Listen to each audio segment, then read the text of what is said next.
नमस्कार भक्तजन। आध्यात्मिक कहानी की इस कड़ी में प्रस्तुत है कृष्ण की भूख।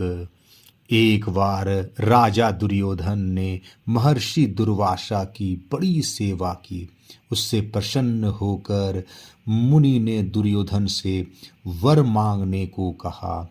दुर्योधन ने यह सोचकर कि ऋषि के शाप से पांडवों को नष्ट करने का अच्छा अवसर है, मुनि ने कहा, ब्राह्मण, हमारे कुल में युधिष्ठिर प्रधान है। आप अपने 10,000 शिष्यों सहित उनका आतिथ्य स्वीकार करें, किंतु आप उनके यहाँ उस समय जाएं जबकि द्रौपदी भोजन कर चुकी हो, जिससे उसे भूख का कष्ट न उठाना पड़े। द्रौपदी के पास सूर्य की दी हुई एक ऐसी बटलोई थी जिसमें सिद्ध किया हुआ अन्न द्रौपदी के भोजन कर लेने से पूर्व शेष नहीं होता था, किंतु उसके भोजन करने के बाद वह समाप्त हो जाता था। दुर्वासा जी दुर्योधन के कथनानुसार उसके भोजन कर चुकने पर मैदान में अपने शिष्य मंडली सहित पहुँचे और धर्मराज से बोले, हम नदी पर स्नान करने जाते हैं, तुम हमारे लिए भोजन तैयार रखना।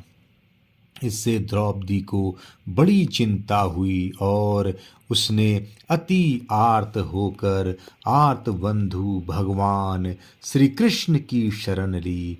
भगवान तुरंत ही अपना विलास भवन छोड़कर द्रौपदी की झोपड़ी पर आए और उससे बोले, कृष्णे, आज बड़ी भूख लगी है, कुछ खाने को दो।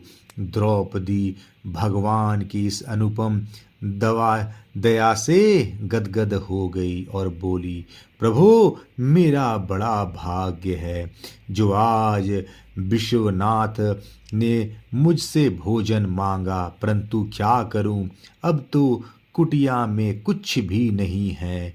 भगवान ने कहा, अच्छा, वह पात्र तो ले आओ, उसमें कुछ लगा होगा। द्रौपदी बटलोई ले आई। उसमें कहीं शाक का एक कन्न लगा था। विश्वात्मा हरि ने उसी को भोग लगाकर त्रिलोक को तृप्त कर दिया और भीमसेन से कहा कि मुनि मंडली को भोजन के लिए बुला लाओ, किंतु मुनिगण तो पहले ही तृप्त होकर भाग गए थे। जय श्री कृष्ण।